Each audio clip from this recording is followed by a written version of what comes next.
proceed with the countdown. 10, 9, 8, 7, 6, 5, 4, 3, 2.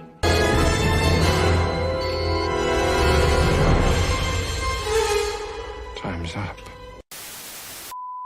So one day Zhao shows up and is all like, and this one girl's like, and then everyone else is like, so then this pirate dude named Squint's all like, I'll catch the shark. but the mayor's like, oh.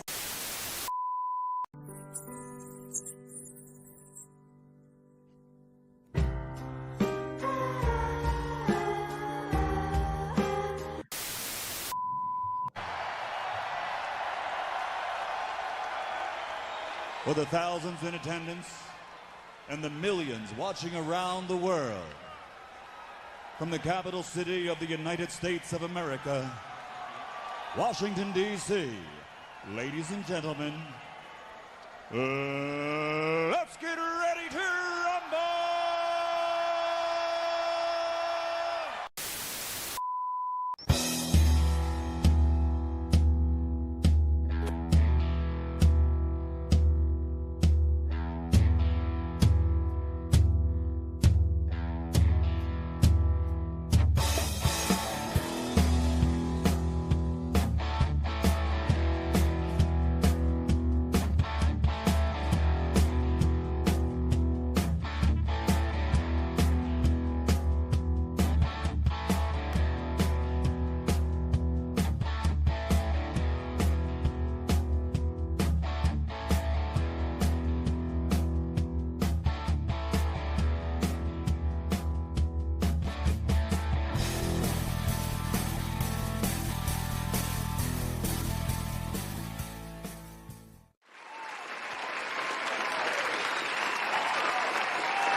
Greetings and salutations to everyone. Welcome to Talk Hard. Let's turn it up. Let's have some fun.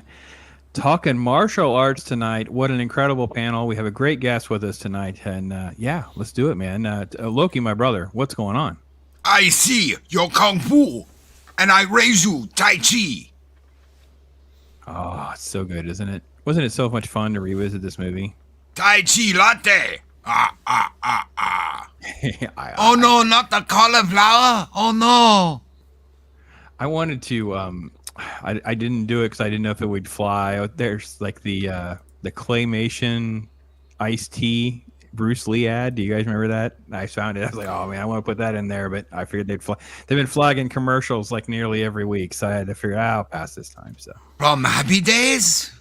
yeah, from Happy Days. Yes. Happy Days. Yes. That's the best. I love that part. Ironcaster, my bro, what's going on? You know, you wouldn't believe it by looking at us all, but right now, we're all speaking with our lips out of sync. Well, of course. That's why we're all on avatars. So we want to try to minimize the problems at home for people who's not using ChatGPT. So, and with us tonight, our special guest is going to be SNO DUB, my brother. What's going on? Welcome to Talk Hard. I've been called a lot of things. Special is definitely one of them. All right. Well, I didn't mention short buses. I didn't mention any special parking places or anything like that. You were just welcome amongst your brethren, my friend. Oh, well, thank you. Yeah, no, I feel like I'm in place here with like-minded individuals, and I can't wait to talk some kung fu with you guys. This will be good times. It's awesome. Awesome. It's great to have you, man. Thank you so much. And great folks out in chat. Thank you so much for being here. Pat S. is in the house. Hey there, brother. Chris Persia, of course, our head mod, one running the joint. Thank you so much, Chris, for all you do. Appreciate you so much, my friend. Let's see here. Christian is here. Hey there. Awesome. Good to see you. Zax from the Great White North. How you doing, brother? Awesome to hang out with you as well. So let's see. I don't know if I missed anybody. If I did, I apologize. But let's get right to some of the stuff. Because this was kind of birthed out of some conversations that I was having, particularly with Loki, about like, man, I mean, I enjoy John Wick 4, enjoying some different movies, things like that. But it seems like, you know, a good old-fashioned martial arts movie, man, just like it's hard to come by, man. Are we doing these anymore? Are we doing this? Like, since Kill Bill, are we like doing very many? It's few and far between, right, man?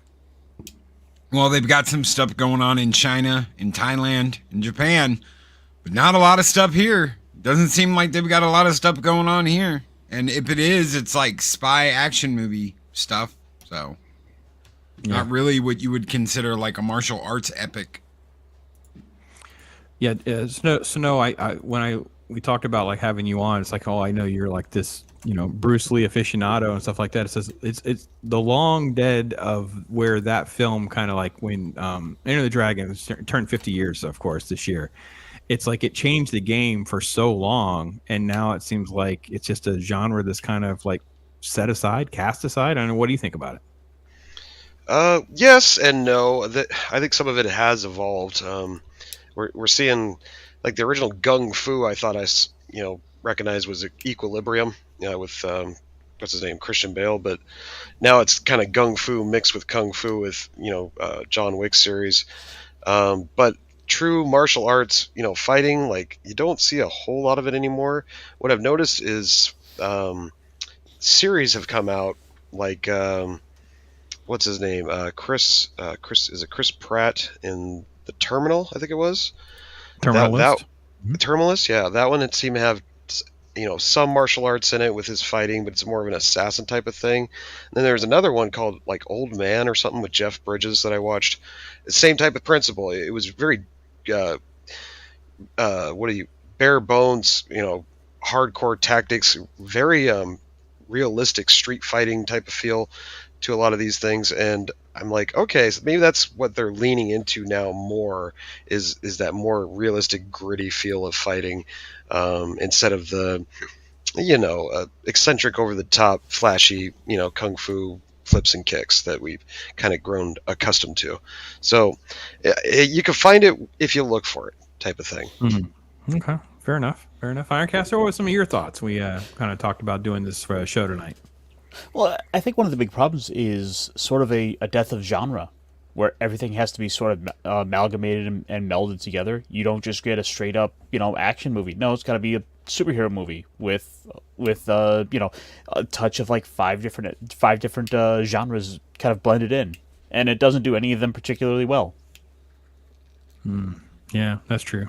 Yeah, at times I agree. At times it just seems, and it's like the thing is, when I was rewatching Enter the Dragon, it's like I was really taken back to, because in college it was like, oh my gosh, like stack up the VHS tapes and just keep rolling through, a John Saxon movie, a Jim Kelly movie, all of these different things that were done back in the day, and it's like these guys were huge, and it's like this big thing, and then it's just sort of like a nuanced genre that I think is just like something that I literally sound like the old man yelling at the clouds more than usual.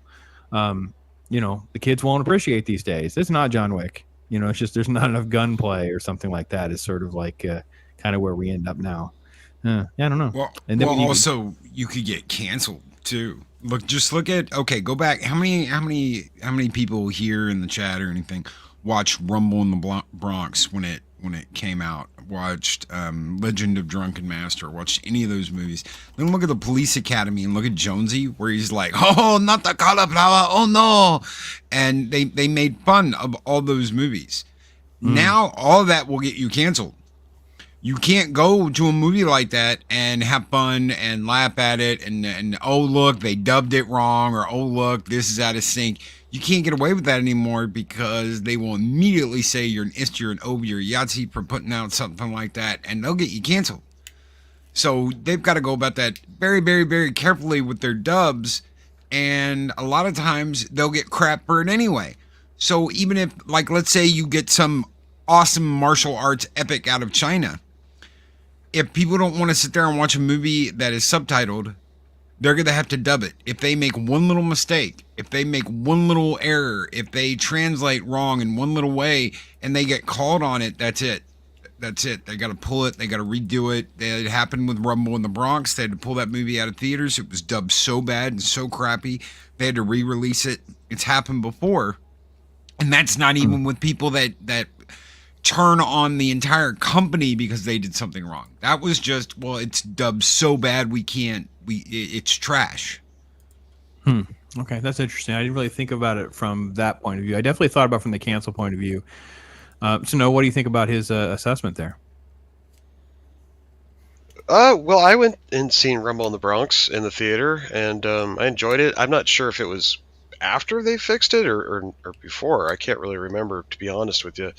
I enjoyed it. I don't necessarily think that we need a martial arts star again to come up.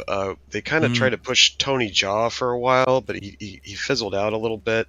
His style was more kickboxing, and it was kind of centric towards his elbows and knee shots. Once he did a couple of movies with him, it kind of fizzled out. And I like what Padawannabe says in the chat with Donnie Yen. He's like kind of the last one we got left right now, because I think Jet Li has pretty much hung it up. But if you want to see, something amazing, go watch, what was it, Hero, I believe, with the fight with Donnie Yen and Jet Li. Yep. And, that's not too long ago, but it was just a fantastically filmed fight of two martial arts masters at the, basically at their peak. And it's going to be rare that we get stuff like that. And, it may be another decade or two. It's kind of a sad reality of it. I love you brought up Tony Jaa, because I just told Pops about Ong Bak the other day. We're doing that next week. Yeah.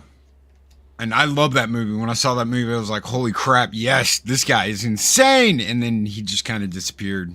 And they did 2 more movies, and I hated it. So.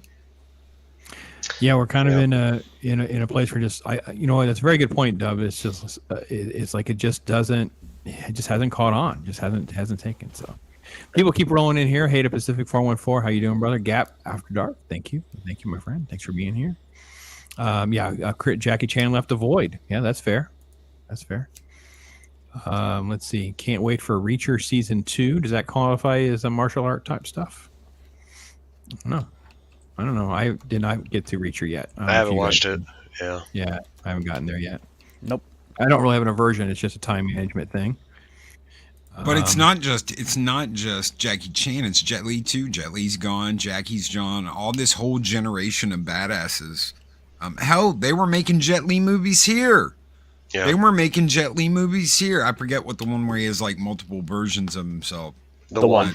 The one, yeah, when he's like, I'm Eula. I'm nobody's bitch. I was like, yeah, I want to see this movie.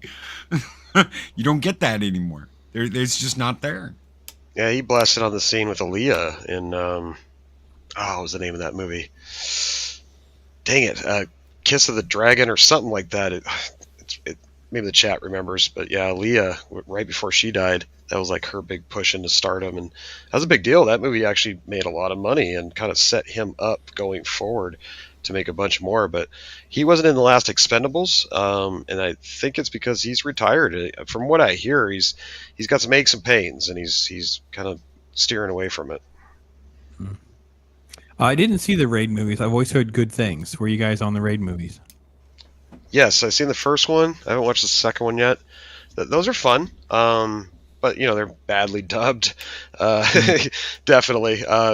Uber violent. But good. I mean, if you're into that kind of, gritty, hardcore Hong Kong, Fooey type of thing. I mean, the whole movie takes place in a building, basically. I haven't watched the second one yet. I heard that one's pretty good. Romeo Must Die. Thank you, Chris. That was the name of it. Bobby brings up an interesting point. Ironcaster, what do you think on this? Because we talk a lot about culture changing and shifting and moving around. Maybe it is too that parents, it's like it's not politically correct, but your kid in martial arts and punching and hurting people, they're in dance and singing and ballet and blah blah blah, and it's like they don't end up in martial arts anymore. Is that? Are we seeing some cultural stuff too? I certainly think that's part of it. I mean, you've always had parents so afraid of like kids getting hurt doing martial arts, which is certainly nothing new. I remember growing up hearing that, like I wanted to try something out, and like I was basically told no for sort of similar reasons. And I think it's also kind of delving into more of the current day. There's some other reasons why people don't want to put their kids into like karate or some of the other martial arts. Because it's seen as some form of appropriation. Yeah, right, exactly. Stephen Ransom is here. Donnie Yen references. X-Wing's in the house. Hey, bro. How you doing, man? Let's see here. Ip Man 1 and 2, absolutely incredible. Yeah, we discussed. Well, I think we were discussing Ip Man, and we went with Ong Bak because I have never seen Ong Bak. So I'm like, well, let me go with something I have never seen. Look, he loves it when he finds something I've never even seen. Different when I've seen something from 30 years ago versus never seen it all. So Pat S is making a say anything kickboxer reference. That's kind of funny, actually. Stephen Chow is also not bad, but few and far between. Not familiar with Stephen Chow. What's Stephen Chow done that we would all be thrilled with seeing? He's kind of old school now. Yeah, he's been around a minute. 60 years old. He's the same age as Jet Li. Kung Fu Hustle. Holy cow, that is a reference. Yeah, okay, fair enough. Okay. Journey to the West. Yeah. SNO DUB, are you ready to join the Axe Gang? I went to the theater to see that one too. Actually, Yeah, so did I heard they were gonna make a sequel to it. I At wish least they had. that was the rumor for a while. Matt is here as well, talking about Owning Everything by S. Jaw. Okay, cool. So, all right, so we're going to do Ong Bak next week, and the week after, we're going to have Paulie on with us from Latino Slant because we're going to do like total OG. We're going to go Shaw Brothers and kind of go through some of their movies and at least make some references to some stuff. And that's kind of like my sweet spot where I like remember burning through some VHS tapes back in the day, what I could find, things like that. So, oh yeah, Matt made that comment. Oh, there we go. All right. Yeah, love that kind of stuff. That's what Tarantino is lifting from. Stay Them is so bad. See, no real martial arts from him, though. Okay. And then surprise at the remake Karate Kid on Netflix, martial arts did not take off more. Yeah, it's funny that you say that, Christian. I don't know. Look, you're a huge fan of Cobra Kai. What do you think? I think it should have, but then again, you've got these parents don't want their kids doing this shit.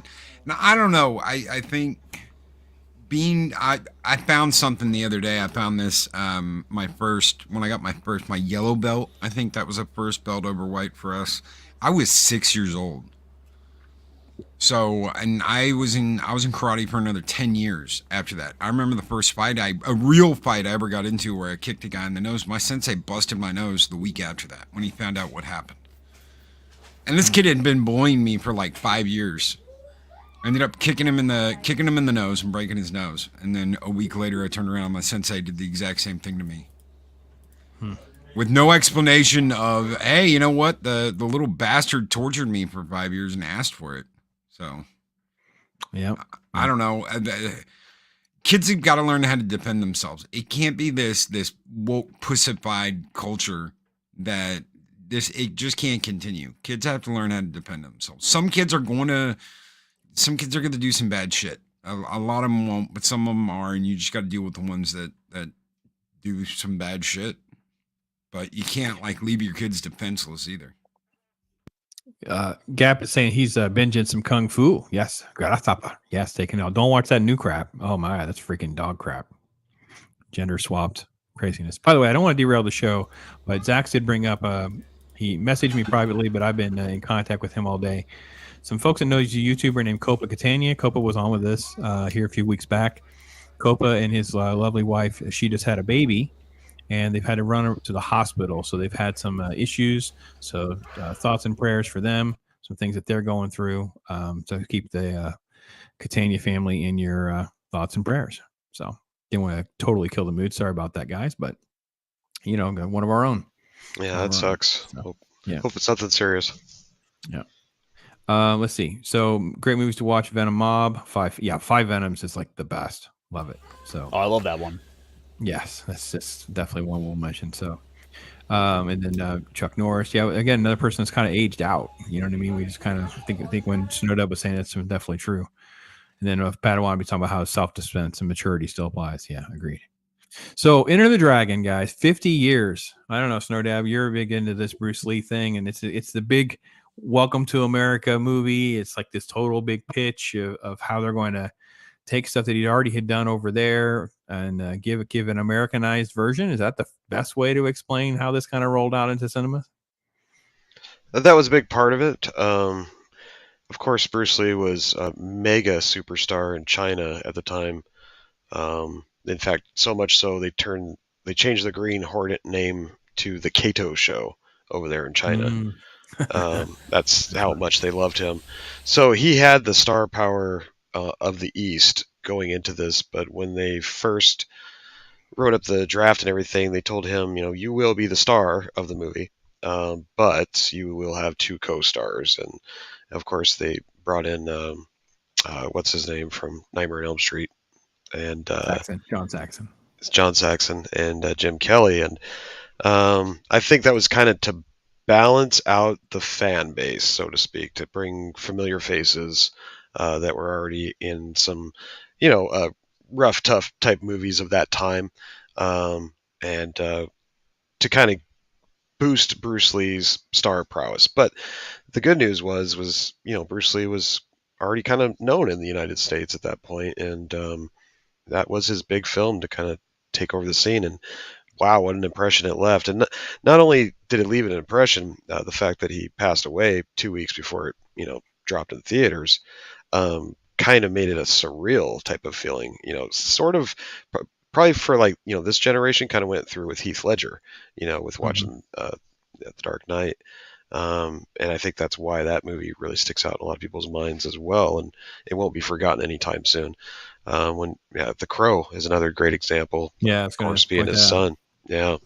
So stuff like that, is unfortunate, but at the same time, it makes the movie involved with, that character or person's death, immortalized almost and carries on. So it's got that power behind it. Ironcaster, talk a little bit about your Enter the Dragon, revisiting a film like this, because I don't know about you guys. I hadn't watched this probably for a couple years.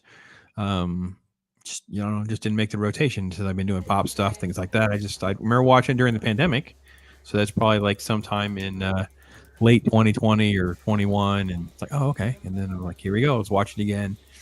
I will admit, I was kind of paying a little more attention to like the build up, how much character development they kind of insert in that first 30 to 40 minutes.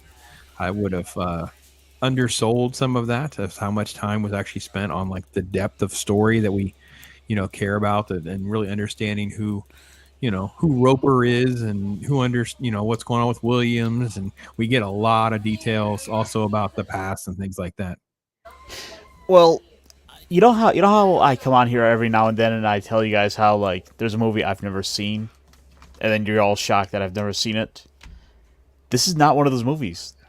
This is one I actually have seen before, so had to kind of get the little build up there. No, but this is one I actually got around to seeing about maybe a year and a half, 2 years ago. This was one I was a late comer to. And the thing in watching it, my mind kept going to, oh, I see where they were just pulling all this stuff from Mortal Kombat 4. Oh, yeah, okay. Fair enough. Yeah. A lot of stuff's lifted from this movie for sure. I mean, and just everything about him and his persona and how well he's trained and how well he executes everything. I mean, all of that just become like a phenomenon. Loki, speak a little bit about just the lore of the film like this, because its legacy was like a cultural phenomenon for sure. I get my mic to work. Oh yeah, and you've got this whole thing with his death involved with this too, and so many rumors. Oh, he got sick, and oh, he went into a coma suddenly. Oh, he hit himself in the head with a nunchucks. Oh, the Chinese triads were after him because he was making an American movie.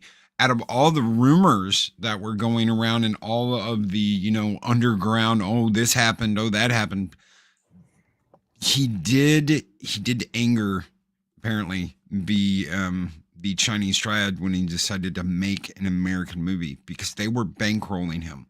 So a lot of the Chinese movies he was making were getting money from the Chinese mob, the Chinese triads. And there was rumors, and nothing ever in concrete, that he had beaten the hell out of somebody before his dad sent him to the U.S.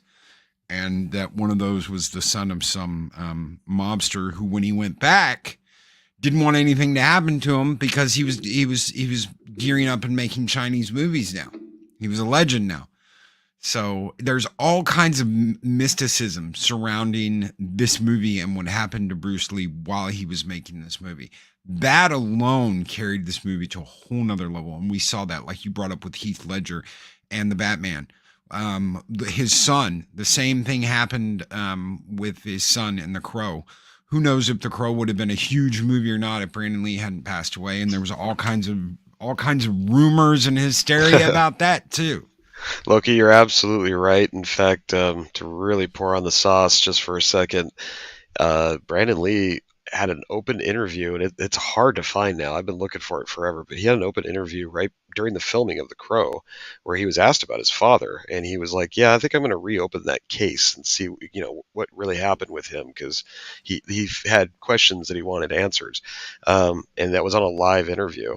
Wouldn't you know, somebody accidentally put a real bullet in, or whatever, or piece of shrapnel accidentally got stuck in a gun, blah, blah, blah, and he just happened to get shot and killed. So there's a lot of conspiracy theories around that, but that's just one of those ones that kind of blows your mind when you think about it, the whole underground mafia crap. But Loki's right. The Chinese movie industry, there was only one major industry over there at that time, Golden Harvest, I believe, and yeah, their pockets were very well lined with illegal money for sure.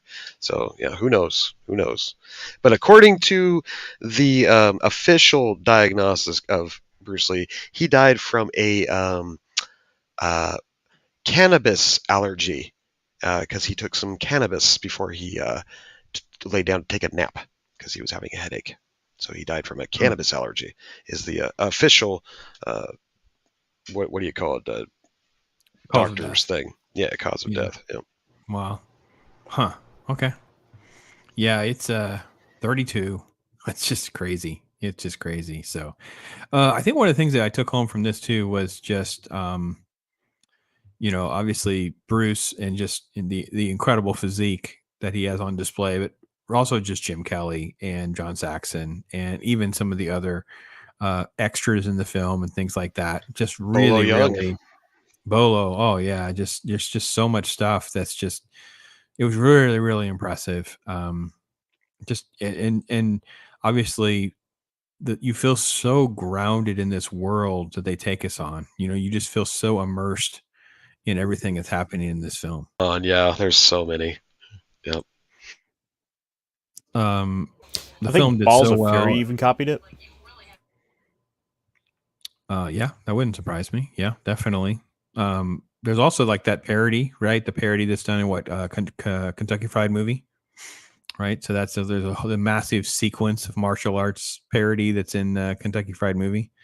That's done by the guys that did Airplane and stuff. So yeah, the legacy of this film is just it's crazy. I felt like it was also just interesting, and I don't know. Look, I didn't think of this as a spy film, but in a lot of ways, yeah, he uses his martial arts as his weapon, but it's a spy film. I just really didn't think of it that way. Well, even if you watch this movie a dozen times, you don't think of it that way. Yeah, technically it is, but this is a martial arts tournament style, take down the bad guy movie. So it's also a vengeance movie, Yeah. because he's looking to avenge his sister that was killed. You see that whole scenario in the beginning of the movie. Yeah, Dr. No was like, your sister's soul is mine. Oh, wait, that was last week. Never mind. What is with the cat thing in this movie too? They have like the white cat thing. I actually kind of laughed a little bit about the white cat thing. I'm like, yeah. So, Ironcaster, are there other, I want to say games or shows like, I don't know, like Dragon Ball or something like that seems like it lists from this, or is that just me? Oh, I mean, the whole martial arts whole martial arts thing was just really big in general, especially in the 70s. You look at a lot of, say, the anime from kind of in particular the anime from like the 70s going to the 80s, like martial arts was big. I mean, that was just kind of part of the culture. Everything was big on it. I mean, Karate Kid, for example. Everything was kung fu. It was also very embraced in the hip hop culture as well, and that's why they brought Jim Kelly in at that time, because believe it or not, the black population was loving kung fu flicks, and they were going and seeing all of the latest movies that were coming out, and became a big demographic. So this is the reason why they brought Jim Kelly in for this movie. And he has some great fun movies. Like he's just kind of a black. Obviously I remember because it was my name, so it's Black Belt Jones. So it's one of my favorites just because of the name. And there's tons of others. There's he's done definitely a handful in this era where they would do 2 or 3 movies a year. So he has a ton of them within their first 5 years or so before you even get to the 80s. There's also check out Black Dynamite with Michael J. White. It's just hilarious. It's kind of a Jim Kelly spin-off spoof movie, but it's great. You got to see it. Yeah, that's awesome. Again, there he is. He's just totally boss with this. I really love the fro. Being a ladies' man. It was really fun how well. I mean, obviously, this is the stuff that was totally contrived and done on purpose, right? We've got the Asian star, but let's bring the black star in, the white star in. Let's do the lady stuff. Let's do this. It's like it really does try to like check some boxes on some of the tropes and things like that. But I don't know, guys. I just feel like it formula or not, it was just so perfectly executed. And we talk about that a lot. Look, we've done movies that are very simple, like even the ones we've loved, like the Big Trouble in Little China. It's like, okay, sure, it's formula, it's got some cheekiness, but it's so well executed. It's just timeless. It just holds up so perfectly. Yeah, it is genuinely the people behind the camera and the people in front of the camera. So it is the directors, it is the writers, it's the actors. When all those things come together, you've got a movie that's going to last and last and last and carry on. Big Trouble in Little China might have some cheesy martial arts stuff in it, where the guys are flipping around on wires and all that. But it doesn't matter because it's magic. It's from another dimension. And they explain that and they tell you that, Egg Chung from the very beginning is like, it starts small and does the, electricity between his fingertips. It immediately leads you into this, okay, everything you're about to see is otherworldly and mixed with ours. So open up your brains and prepare to see some crazy shit. And you believe it. It's all executed perfectly so that you believe it. Yeah, I have to be honest. Even this scene and some of the stuff that surrounded it, I was just so impressed because it added element of the darkness that you kind of lose sight of because you get so engulfed into watching, Bruce Lee execute these amazing martial art techniques over and over again, and it's so almost mesmerizing. You forget some of these elements of the plot and the story that actually are really, really good, really, really tight. Sorry if all of you in chat, I've been ignoring you. I apologize for that. Tons of great comments there, though. I see you guys. X-Wing was bringing a call back to Heath Ledger losing that. Yeah, it was crazy. That just was out of the blue. Americans had black belts. Yes, Saxon and Kareem. Yeah. Ekin Chang. Are you guys familiar with him? I'm not familiar with him either, so I'll have to look that up. I am not. Game of Death was after this. Bruce had already passed, so it was like a challenge for this director to make Game of Death. We'll get to the yellow jumpsuit. So that was the transition to Kill Bill. So let's see. Samurai Zombie movie. Yes, it's a category. Versus by the same director who did Godzilla Final War. Matt pulling out the encyclopedia knowledge. Wow. Okay. Bobby, Snake Eyes is a freaking garbage heap. Movie's freaking trash. I don't even think I did a full review. I think I just did one of these because I was still new with the channel, and I did one of these catch-up videos and just mentioned it was crap and just kept moving. Like it's just one of those things.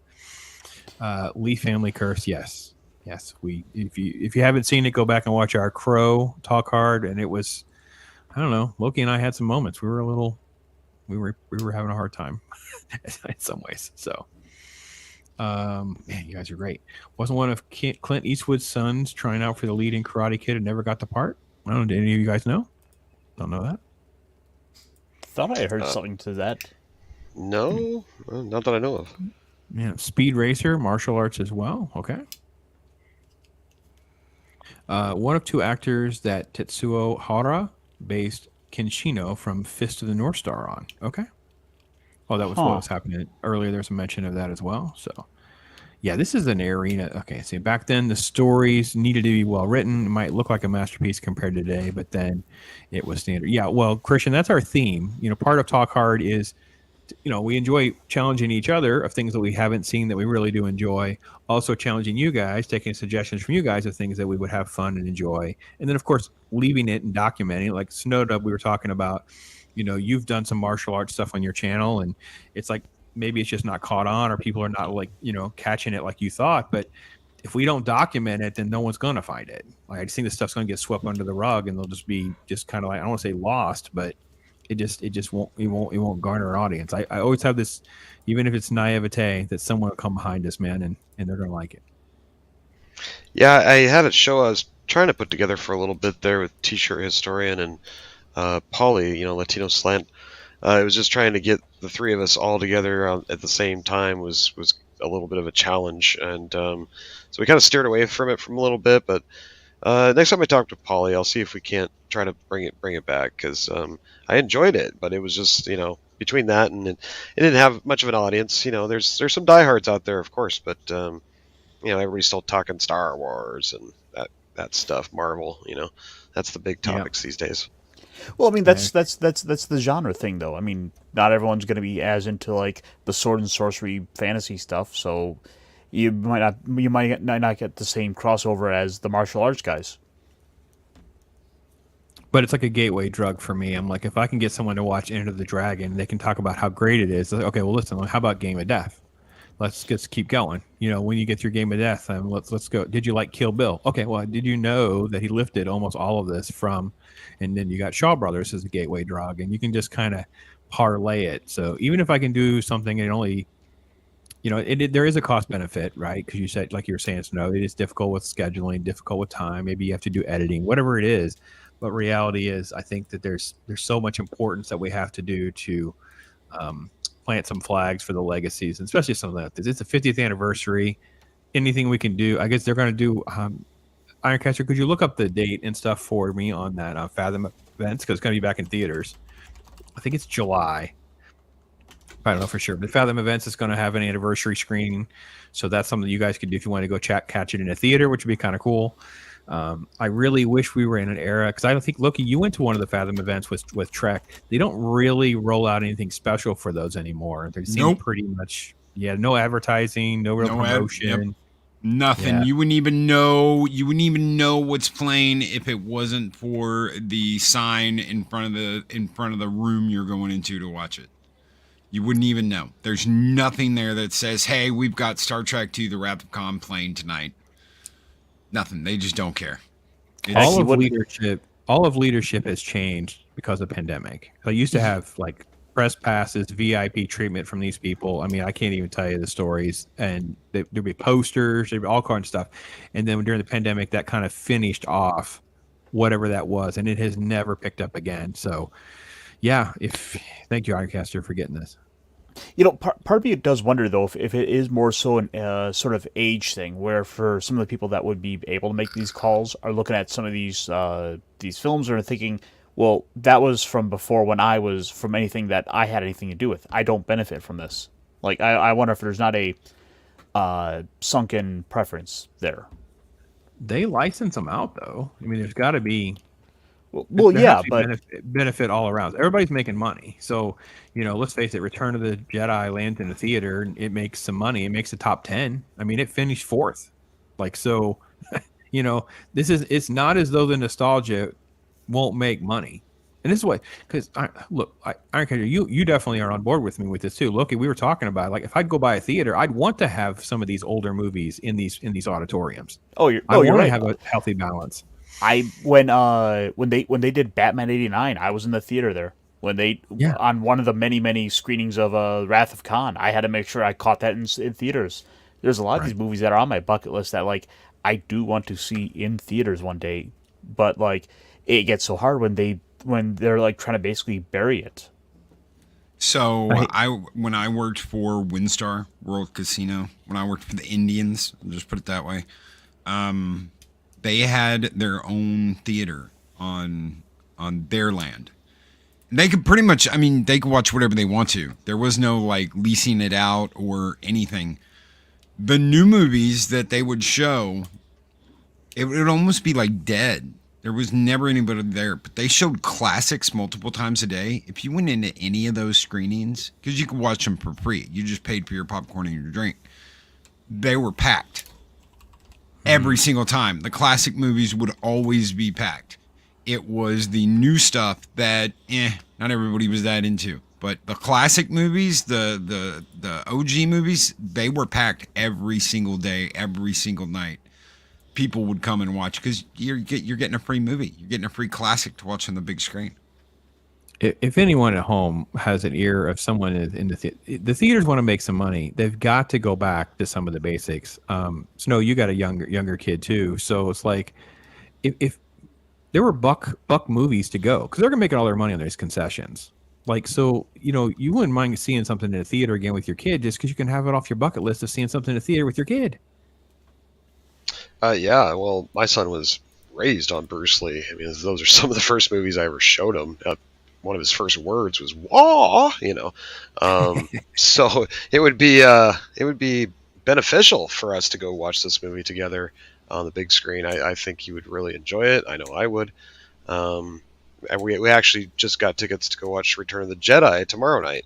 Me and him, another one of them father-son moments. So if you can have one of these moments with your sons or even your daughters, that's important, and to help continue the legacy of some of these amazing actors and these amazing movies. I mean, I don't think Bruce Lee's going anywhere, but that goes for a lot of other movies as well. I agree. Christian has a great comment here. He says, that's kind of like me and my 22-year-old son. I've shown him all the classics to the point last Christmas I got a tank top that Jack Burton wore in Big Trouble Little China as a gift. Amen, brother. And he is now a member. Thank you, Christian, for becoming a member, joining the Pops First. Thank you so much for that. We appreciate you. That is so awesome you'd partner with us and hang out. So, but yeah, I think that's so on point, man. When you do that, like, those Fathom events, man, I've been able to take my kids, different ones. I'll never forget taking my oldest to go see Jaws and just watching her watch Jaws on the big screen versus like at home. I don't care what kind of theater system and sound system you have, but when you're in a theater and it's all dark like that and that music's just booming, it gets you, man. It gets you off kilter. And it was fun. So, no, man, I'm happy, Snow. Make sure you let me know how that goes. I'd love to see, this kind of your take home, or do a video on that take home of, the post theater reaction of seeing somebody, even though you love it. There's just something beautiful about being able to have that theatrical experience again. So I'm actually considering setting up like a live stream, like right after we get out of the theater, just like a reaction thing. Yeah, so we'll see. But it's tomorrow night. It'll probably be kind of late when that happens. Maybe 8, 9 o'clock. West Coast time, so if you're up late on the East Coast, maybe check it out. But yeah, we're gonna go. It's gonna be great. Can't wait. Padawan saying, I think the samurai style Jedi in Star Wars Visions was amazing. No martial arts in that, but just the lone samurai vibe is high. Cool, very cool. So, and then with all the movies like Return of the Jedi coming back for anniversaries, they should have some cool action figures, popcorn buckets, all sell at the theater. You can only get there. Gap, I totally understand. We have derailed this conversation in so many different ways about merch, and I don't get it. I just don't get it. I'm still not getting there it, is so. 40th anniversary. Oh, sorry. Look, there's 40th anniversary. There's 40th anniversary Jedi action figures out right now, Black Series and all that stuff. They can't keep them on the shelves. I was walking through Target just today, actually, seeing what was on the shelf, and I was like, wow, this is insane, and of course there were 6 or 7 Revas there, but you found maybe 1 or 2 Landos, and that was about it of the new Return of the Jedi figures. So yeah, it's crazy. Good to hear.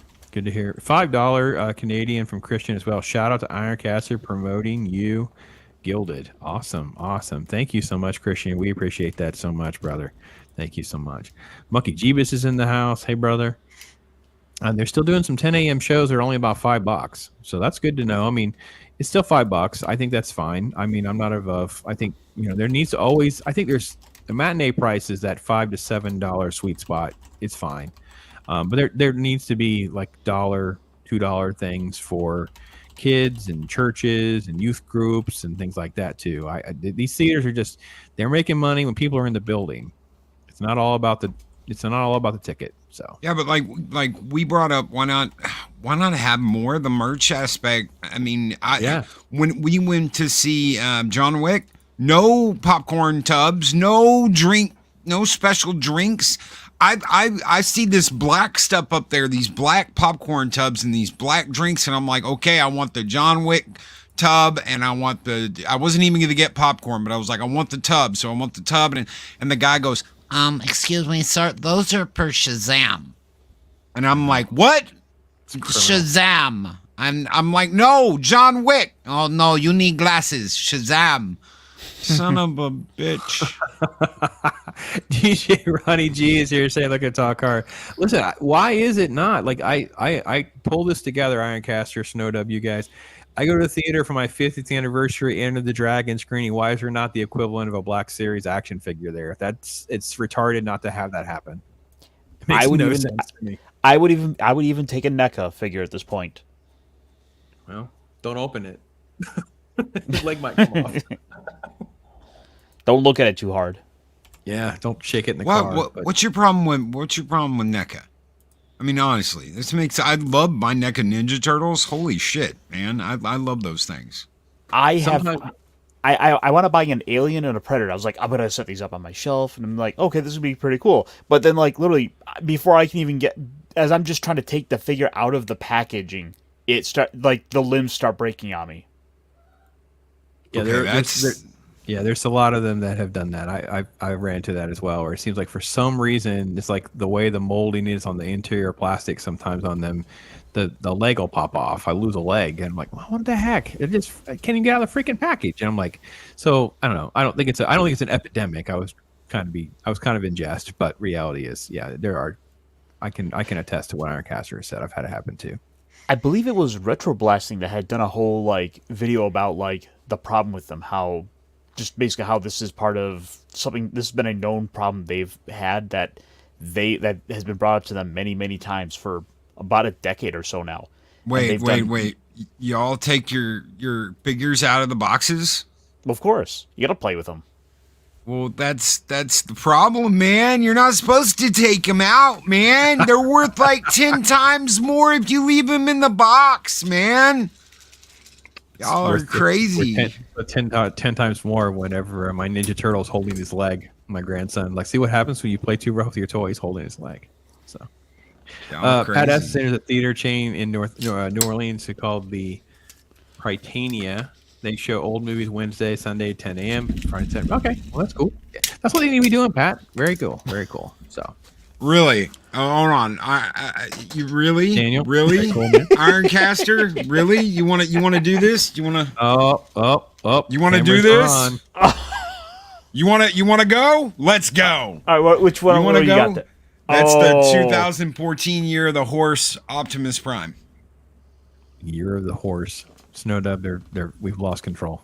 Oh. Yeah, I don't even want to start pulling my toys out. We'll be here all night. No. I'm looking around. What else do I have? Well, Don't even get started with snow. Shit. You think I've got stuff? Look, No. I've just got a couple of neat items. By the way, I blame Mark D with a C for getting Quark.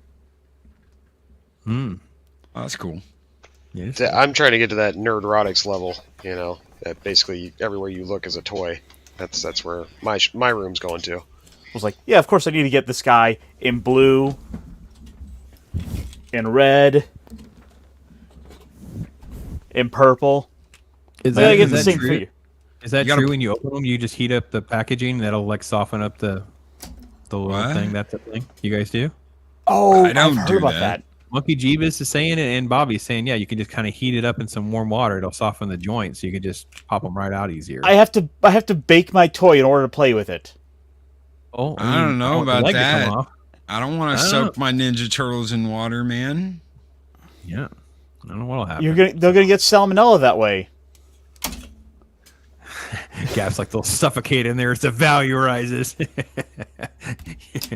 Nas is here. Everybody's kung fu fighting. Yeah, play with your neck and the arms fall off. Yeah, sometimes had it happen. So, yeah, nerd fights. So, all right. So let's transition because Again, 20th anniversary of Kill Bill hit me in the feels. Like, oh my god, 20 freaking years. 50. I'm old, so getting hearing about Bruce Lee in 50 years. All right, I'll take that one. But Kill Bill being 20, I'm like, oh my gosh. I mean, I remember this in the theater very vividly. Just the music, the style, the feel, everything. And obviously, if you've not ever checked out, I guess YouTube has the color version of the black and white fight with the Crazy 88. So I don't know if anybody out there has seen that. At least it's there.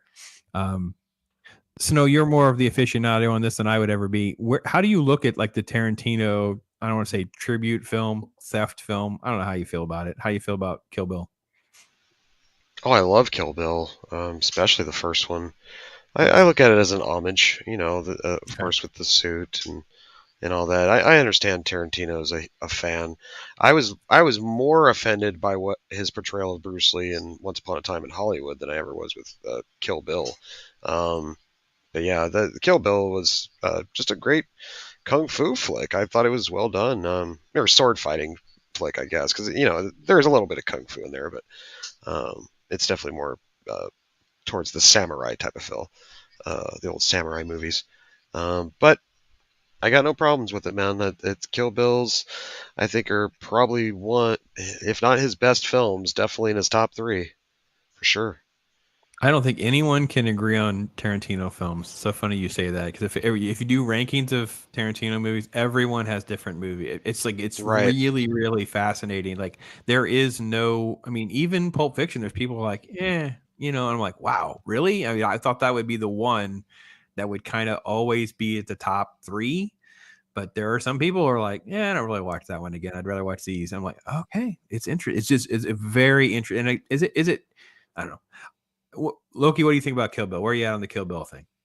I'd rather talk about Pulp Fiction, but well, we'll do that probably next year. I think next year is the Fiction. anniversary of Pulp Fiction, right? Yeah. I think it's next year. Pulp Fiction's my favorite. Kill Bill 1 and 2 are probably right below that. So my top 3 would have to be Pulp Fiction and then Kill Bill 1 and 2. I love Kill Bill. I think Kill Bill was absolutely excellent. The Pai Mei stuff was insanity. The stuff with Hattori Hanzo was absolutely epic when she pulls that shit out on Lucy Liu and she's like, it's Hattori Hanzo. You lie, American bitch. I mean, it's just like, damn, these people are not playing around. You know, two of the greatest chop sake Wu-Tang films you'll ever see ever. And an homage to the way shit used to be. So Ironcaster, we'll get to your take on it first before we get to Christian's comment, because it's a fascinating one. Go ahead, Ironcaster. Oh, the thing is, Tarantino is like a. I see Tarantino as a director for people who are just fans of cinema in general, because he's all about like going for these. Going deep into sort of his niches of like, I really want to do like a blaxploitation film, so he goes off and does like Django. He wants to go and do this like Western, so you get the Hateful Eight. He's his own director, and is a man who is well studied into Hollywood, its past.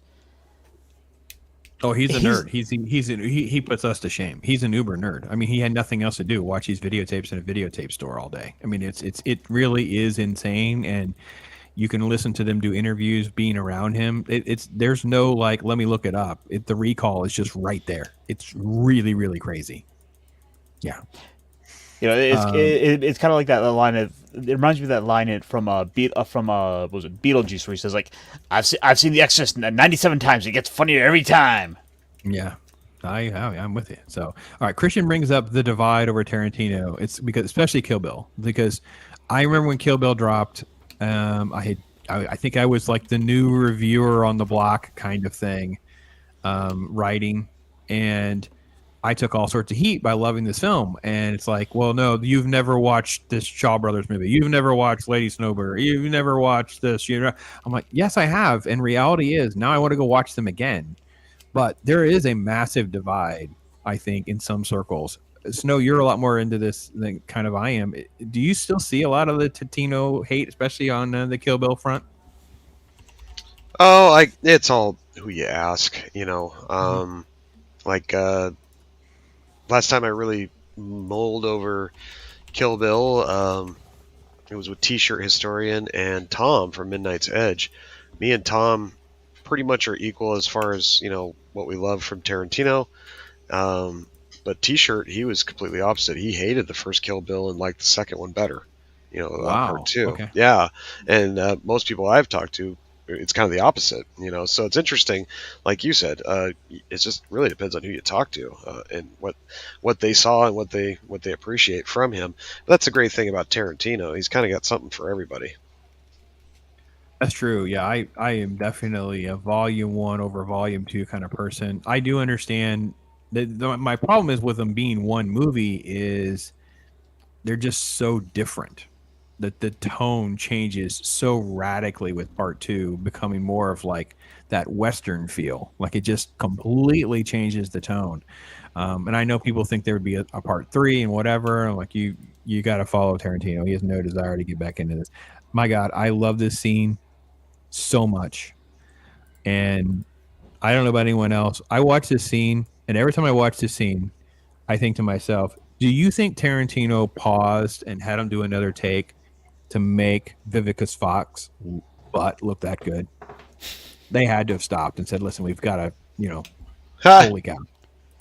Absolutely insane. Every time I watch this movie, I'm like, holy cow. Look, I think you'd be onto something there if like it was her feet. No, the feet fetish stuff comes out in this movie, especially with the close up of Uma's crooked toes. You're just like, oh my God, dude. I mean, now that we all know you have the feet issue, like I can't stand that scene. That's probably my least favorite moment of the whole thing is all the shots of her feet. Like, oh my God, please. Hammer toes. She has got some crooked toes. Holy cow. At least Margot Robbie had cute feet in Once Upon a Time in Hollywood, but they're dirty. I'm like, oh. Okay. All right. No, great stuff. I love the fact that he's lifting the Shaw Brothers stuff here, but he's changing things in a manner that makes it interesting and dynamic, right? I mean, feel free to jump in, guys. I mean, I don't want to keep rambling over all this kind of stuff. You guys know this stuff better than I do. I mean, Five Deadly Venoms is probably one of the most famous of their films. Yeah, well, it brought a bunch of great actors together for this. You got Daryl Hannah, of course, the late. Keep him moving. I can't keep him moving. I'm staring at feet here. Yeah. I can't handle that crooked freaking toe. Thank you. There we go. Oh Lordy, help me. Lucy Liu and Uma's fight scene at the end of this movie is epic. It's so well done, beautifully shot. The whole samurai, final battle, even the music was on point, and with the snow and every time they kind of take a pause, that little fountain thing tips again and refills and tips again, and it's just an iconic moment in this movie.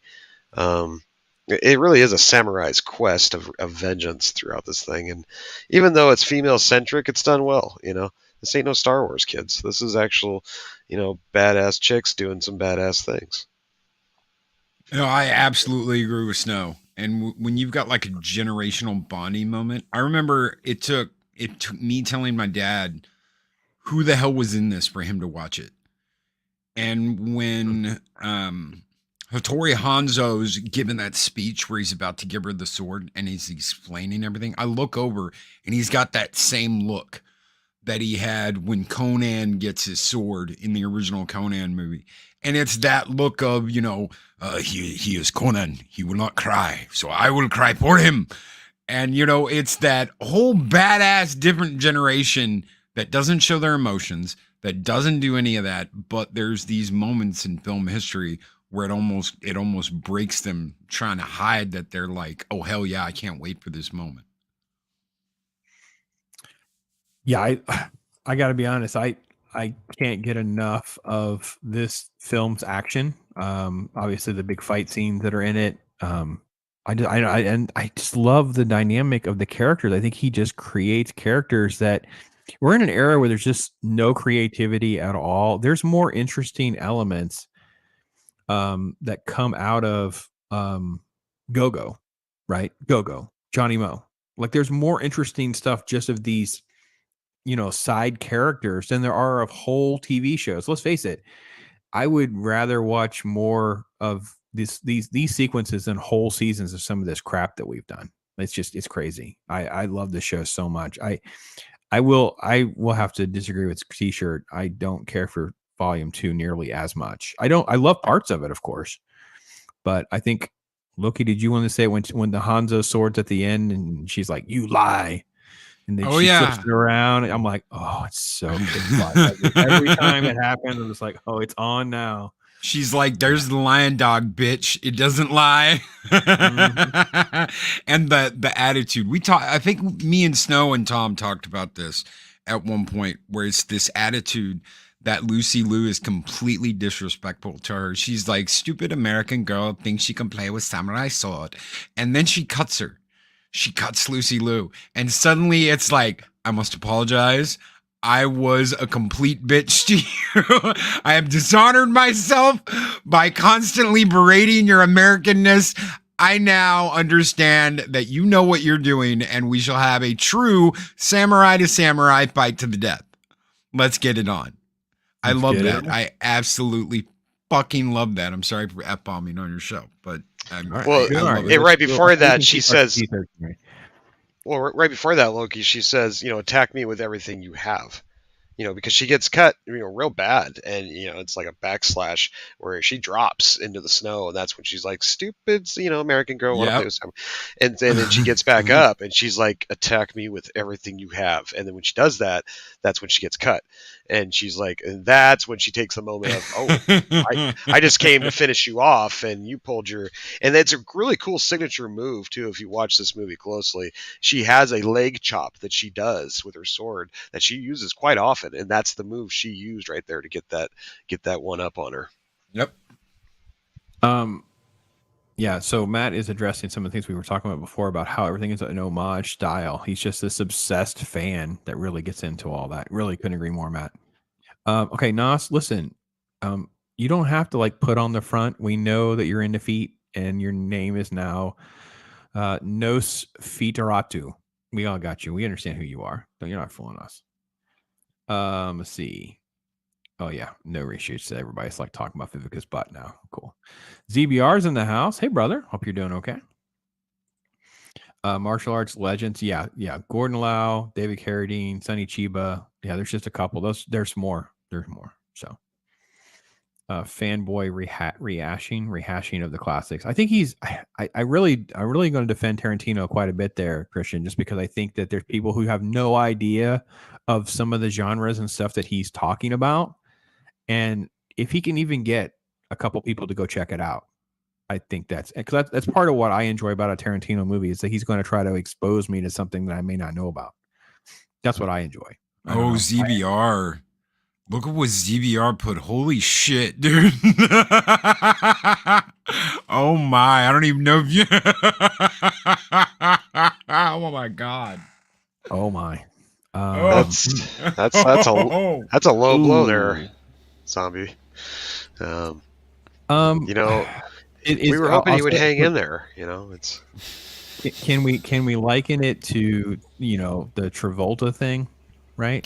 It's a little bit of the Travolta thing. He was able to revitalize David Carradine into the public eye. But I think Tarantino gets off on that. He likes to go find the stars of those movies that he's homaging to and loves and things like that. So when he did Once Upon a Time in Hollywood, he went and found the actual stuntman, the star of this show, and the star of that show, and things like that. Those are actually in those too. So, all right, Feet for Rot too. Yeah, I know.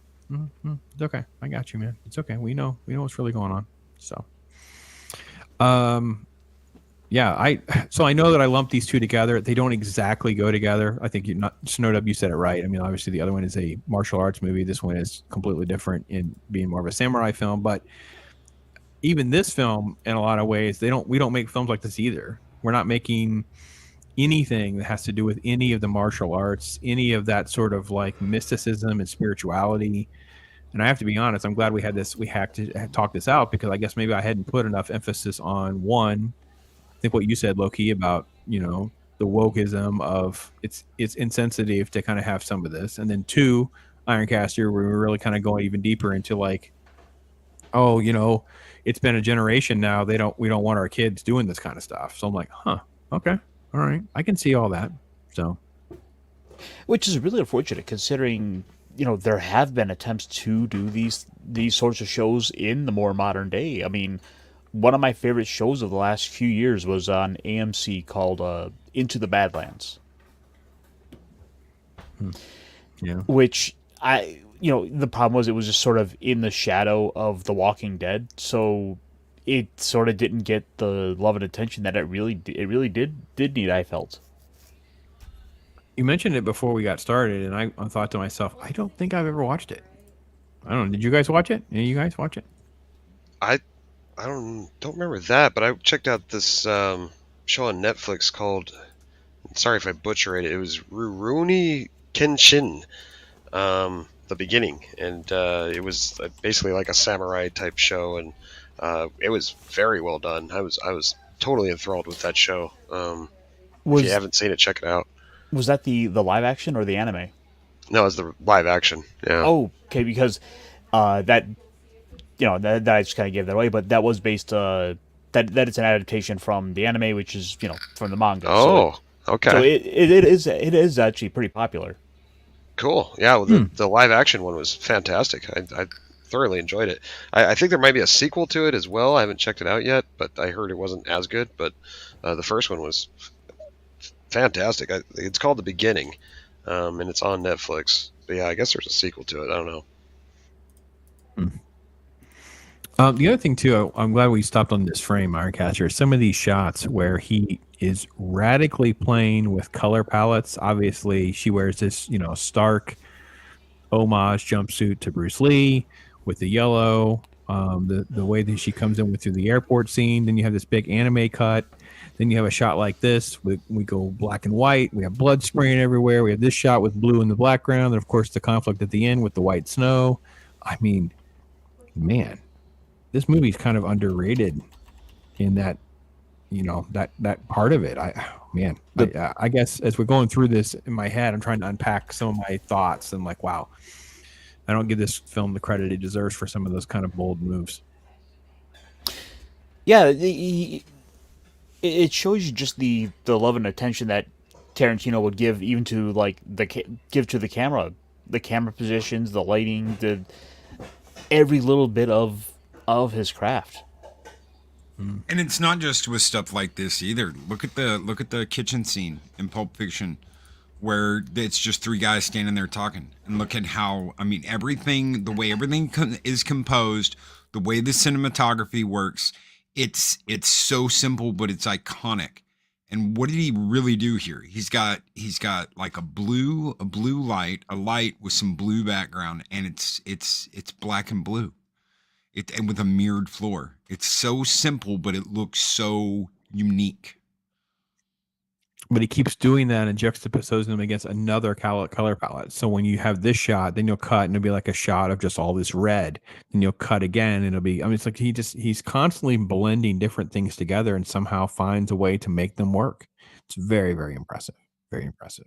So, you know what, Christian, you're actually bringing up a movie that I probably should have recommended instead of this movie. We could have done Kill Bill separate.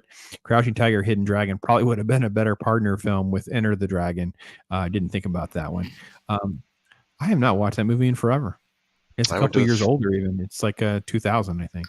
Yes, I went to the theater to see that one as well, and yeah, that was a great year for movies. Castaway came out that year, I believe, and but Crouching Tiger, I think, was up for the Academy Award even for Best Movie that year, but it didn't win. But Michelle Yeoh, man, that girl can fight. Like, I was thoroughly impressed, and she was the only reason that I watched. I believe the next movie you're going to talk about was the Academy Award winner this year. The Million Ways to whatever it was. I can't the everything and everywhere and every yeah, that one. I watched it just for her. Yeah, she got big with the police movies with Jackie, right? Mm-hmm. It was Police Quest or Police Story or whatever it was with Jackie Chan.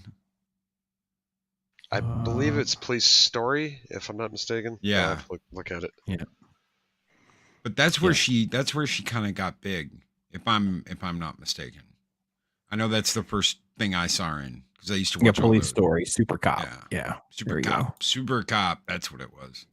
Yeah, but when she did Crouching Tiger, Hidden Dragon, it really elevated her to the next level because it did get nominated for a bunch of Oscars and things like that. She done that James Bond movie too, and that was kind of a big deal for her career. Because I remember when that stuff was dropping, she was definitely the talk of the town for sure. Everybody was talking. She was about a Bond girl. Yeah. Yeah.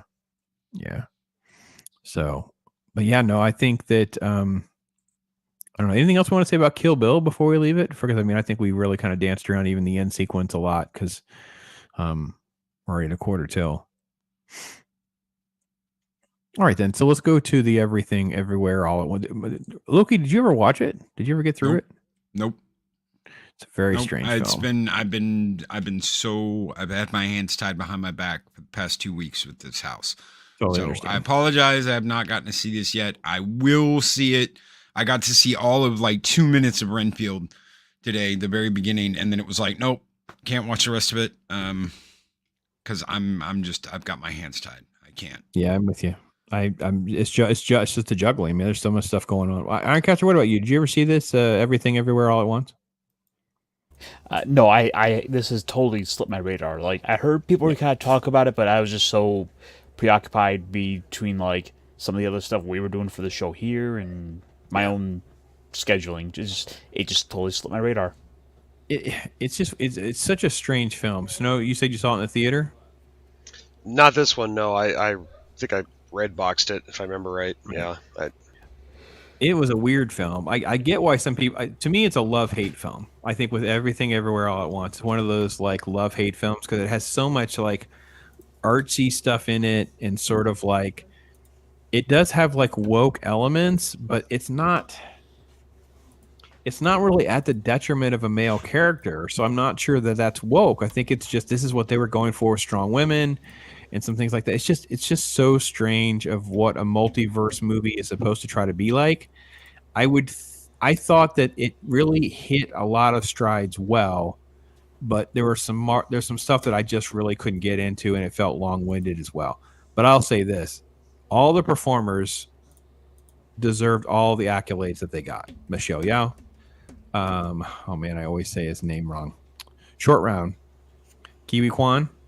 Is that remotely? Chat, you'll tell me how close I am on that. That sounds right. Anyway, Short Round.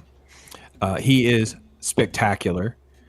And Jamie Lee Curtis and Stephanie Sue are fine. I don't think there were any great like supporting actress roles last year that were worth note. James Hong, I think, was very good. James Hong is such a goat. Man, that man has got the resume of all resume. That guy's crazy. Anyway, so it's one of those movies when you guys get around to it. I am not going to try to praise that movie or hate on that movie. It's just it's a very unique blend of everything. There is a lot of martial arts in it. It is. I will say this. It felt. I don't know. Snow, what did you think? Did you think it felt more like raw martial arts rather than some of the choreography? Even though there are massive sequences that are obviously choreographed, it felt a lot more raw. Yeah. No, like when the fighting sequences happen in the movie shines. It really stands out. But then, of course, it gets into like the scenes with Jamie Lee Curtis's character. Good Lord, I'd about fallen asleep, if not puked at the same time watching those scenes. So it was like the whole stubby, flubby fingers thing. It was just weird. Like there was times where it took me out of it. But like I said, with the martial arts, if you're into martial arts, there's some really good stuff in there for sure. Yeah. There's definitely some interesting things, and then they do these like this is definitely one of those weird moments where you're like, what are we doing? Like it's just the movie gets sidetracked in these moments, and I'm like, and you know, so you say that I'm thinking to myself, I wonder what it would be like if we could cut the silly fingers part out. Yeah, it'd probably be way better, to be honest. If we did like a fan edit and just took that part out, even though Jamie Lee Curtis is in it. Her performance isn't bad. It's just like some of her sequences are the weirdest of the sequences. So if we eliminated some of those, I think the film would definitely benefit. And then the rocks thing at the end. There's this whole thing about rocks and like the rock. Yeah, I cannot do the wiggly eye rock sequences. That could definitely be cut too. Yeah. Like, no, I'm done with that. I don't. There's a few different Look, times where it took out of it. Clearly, the producers were trying to bring back the pet rock. Well, it's really not either. It's like it's supposed to be like this super. It literally is like South Park smell your own farts kind of stuff though, because the way the dialogue is, it's just terrible. I couldn't do it. So, all right. So ZBR is talking about Volume 1 versus Volume 2. Yeah, with you, bro. Low Pond. Yes, lots of love there. All right. So ZBR is going to throw out a good question. We'll definitely throw that to Snow for sure. Favorite and least favorite martial arts movie? Well, my favorite. I probably always. I think I always go back to Return of the Dragon, the Bruce Lee versus Chuck Norris fight. I don't think we'll ever see something like that again on film. It's one of the most realistic fights ever put on film. They were literally sparring each other. As far as martial arts films go, but least favorite. Oh God. What has Hollywood Matrix, done lately? Matrix 3, maybe? I don't know. Yeah, I mean, like, there's quite a few out there. I'm sure I could pick from. Power Rangers sticks out in my mind. Even considering Power Rangers martial arts was kind of a joke, but yeah. Is that Chris Farley one where he's supposed to be a ninja account? Beverly Hills that Ninja. one. I thought that so one was funny. So yeah. I just don't like it as a one. martial arts movie. It's just a comedy movie, but I'm like, I don't know what. Well, I've the never guy watched who, it again. So. His quote unquote brother, who actually plays Liu Liu Kang in Mortal Kombat, he actually did pretty good fighting in that movie. Yeah. Yeah. And then Chris Farley's fight at the end wasn't bad. You know, he actually trained with some of those weapons too. Chris Farley did. That's why he looked okay at him at the end of the movie. Yeah. What about you, Loki? You got a favorite or least favorite? Just to piggyback off what Snow was saying, that movie was so hard to watch because I loved him. I absolutely loved him, and seeing that movie after he died was just like that was one of the hardest movies to get through. But I love it. I love it. I love it today. Sword movies, man, you got to go with like Seven Samurai. Those movies were so great and epic. I love Kill Bill. I absolutely love Kill Bill 1 as a samurai revenge movie. I think the martial arts were fun in the second movie. I love Pai Mei. I love Pai Mei in the second movie. You couldn't ask for a better like martial arts master that's gonna laugh at you and be like, ha ha ha, you petty American. It'd be like if you were trying to learn martial arts from El Perro. Stupid American. I loved it. It's movies like that. I like the first.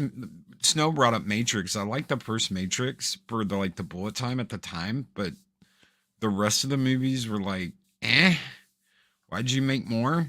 It was good the way it was, and then you get 2 and 3, and you're like, Some of the stuff in Crouching Tiger, Hidden Dragon was good. It's beautiful. Obviously, it's a beautiful movie. Yeah. Someone brought up Hero. Earlier, it might have been Snow with Jet Li. A lot of the Jet Li movies are absolutely insane. I watched one with Eris the other day. That was the one where he goes to take out the Emperor of China, and he tells him about the 3 different stories. Oh, but we know that's not true. And he goes, oh well, this is what really happened. Oh, this is what really happened. And I can't remember the name of that. I think that one's War or something like that. I have to look it up. I know which one you're talking about.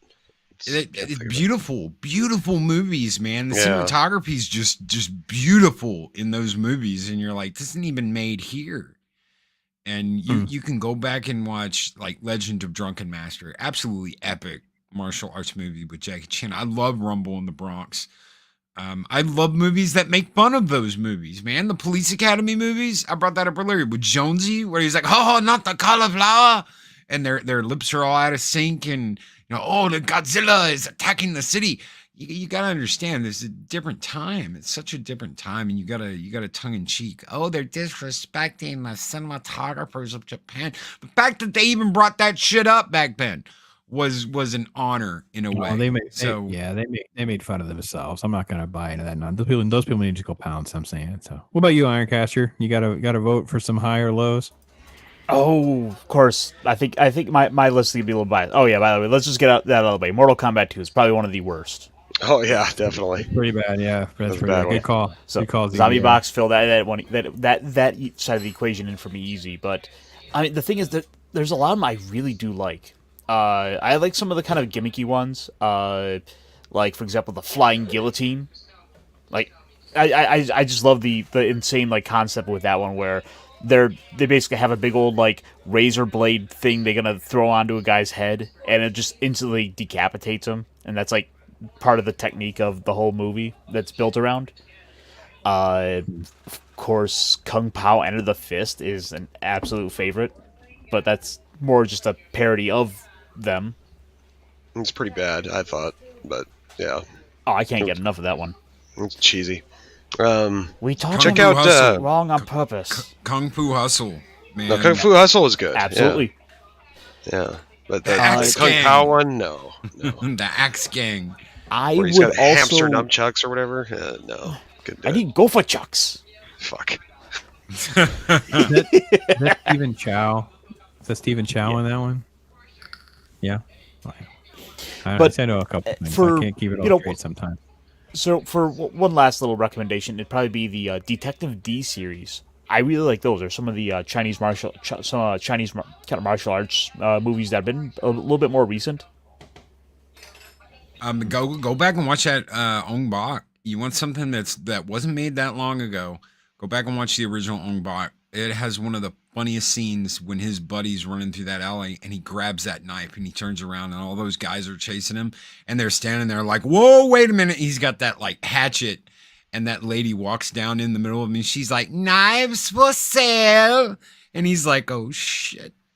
Well, you have to check it out, IronCaster, because guess what? We're going to talk about Ong Bak next week. So make sure, folks, if you haven't seen it, like myself, you will definitely check it out in time so we can come back here, talk hard, and hang out and talk about it next week. So I'll be doing the same. yeah, some John Woo's getting some hate. So, all right, fair enough. All right. Also, check out Blind Fury with Rutger Hauer if you like sword flicks. That's kind of Oh, a slept-on dude. movie. Oh, yeah. Yes. Really freaking great. That's an epic movie. Yes. All right, so let's get some of our other stuff out of the way. So, SNO DUB, you're our guest. You go first. What is some of the stuff that's going on, man? You got a set schedule for when you do live streams, some of the different shows you have going on. Tell everybody, catch up on what's going on, man. There's a lot of lunatic puppets that take over my channel on Saturday night called the Cotton Council. If you're into that type of stuff, they do lewd, crude, really gross stuff and make horrible jokes, and sometimes it gets violent. I don't know why you'd want to watch it, but if you can handle it, maybe come to my channel on Saturday night, I guess, and check that out. But tonight I got a Taco Tuesday with Mexican Iron Man. We are talking Rambo. I got Rambo trending, I think, for a while there. Mexican Iron Man got a lot of hate for being exposed for not watching those films. So he finally watched them, and he's going to review them exclusively on my channel tonight. And aww. It's the Seal. Seal's hanging out with us tonight. All right, Seal. Very cool. Yes. I definitely want to see SNO DUB's response to Mexican Iron Man talking about putting Jolly in a dress. You know, this that's morning. going to be handled tonight as well. Well, stay tuned. Snow, thoughts on Mortal Kombat the 2021 versus the 95? Well, I went to the theater to see the 95 one, and me and my friends walked out of there pumped up. I mean, we were hardcore Mortal Kombat fans back then. Like, I bought the new game when it came out on the system, had a party where all my friends came over, and we played it all night long. Same with Mortal Kombat 2 and Mortal Kombat 3. The original movie is nostalgic to me now, so it's hard for me to compare it. Because it was good, I mean, even though it was PG-13, which sucked, the effort put into it made it a decent flick at that time. The new one had moments, like the fatalities were awesome and stuff, but the character with the scorpion and the new guy, they kind of did that wrong, I think. They kind of screwed up the storyline of it. Supposedly it's supposed to wrap itself back around for part 2 of that. They're going to make a part 2 of it. Whatever. So comparably, I still got to go with the hardcore 95 one. Don't forget about the Johnny Cage stuff. And the Johnny Cage stuff, yeah. Didn't even put him in the movie. To the point where what's going on? Okay. Oh no, I was just to point out, like, to the point where, like, I think the phrase "Where's Johnny Cage?" It was like "Where's Johnny?" or "Where's Johnny Cage?" like trended on Twitter because so many people were upset about it. That's true. We were talking about that last week. What about you, Ironcaster? What you got going on this week, man? Oh, probably not much till Saturday. I might be kind of hopping around here or there. I actually think I might be hopping on later tonight with Brandon, the anime guy, where we're going through the 2010s for anime. Awesome. And there's a lot. We are having to go through he's having to go through like 2 years a night over the course of the week because there's that decade. Awesome. Of course, you're doing Twig right on Saturday. Yeah. The Weekend Geek with T-shirt historian. Yeah, awesome. I might hop into some other streams with some of the other fine fellows here. Hey, that's awesome. That's awesome. You got to get your hooks in any way you can. What about you, brother? Loki, you got stuff going on tomorrow night and Thursday night? So we've got YouTube Talk tomorrow morning, which will be me solo, and then we've got Thirsty Thursday. So you'll have 2 days of me solo, which is really weird lately. Usually it's just 1 day a week now. So it used to be me by myself every day. Now it's like you get me one day a week by myself. So I think we're going to do 2. I have not had any time to invite anybody or talk to anybody about coming on for YouTube Talk. So it's just going to be me, and we're going to be talking about doing shit your own way, doing stuff your way. You don't have to copy everybody else. We see that all the time. Oh my God, Disney did this. And then you've got 20 other people that come out with Disney did this, the exact same title, the exact same thing. You can be original. You can talk about your own stuff. You don't have to copy everybody else. And then we've got Friday, a new weekend review coming this Friday. Since Picard's over, you're going to have me and Dave Bob and the lady Arwen Avalon, the new weekend review crew. So you'll have the 3 of us talking about what's going on through the week. So that should be interesting. It should be fun. You're not going to be doing any Saturday Night Live reviews? We are going to attempt to do a Friday Night Late show. So that's yeah, right. Well, it wasn't my fault. Jeez, it's been like 3 weeks in a row now, I think. It just took the whole month off. See how it is. Well, you can still do a show without Mike. It is possible. Okay, Loki. That is true. That is true. That is very true. However, me and Mike came up with that show to do together, and well, that's your fault for putting him on 2 days a week like that. That's asking a lot of that crazy Mexican. But we're gonna try. Awesome. We're gonna try, folks. Links are there. If we'll get some of that stuff in the description as well, making sure that's all there accurately. I'll make sure everything gets updated if it's not there. Busy week here in the Pops verse. You see me post about kind of looking for some help or looking at folks that can help. Like I literally have a Facebook page I don't do anything with. Somebody could help me like put links over there and things like that. I've got people who've been reaching out, trying to help me level up on some thumbnails, trying to figure out how to just kind of keep moving forward.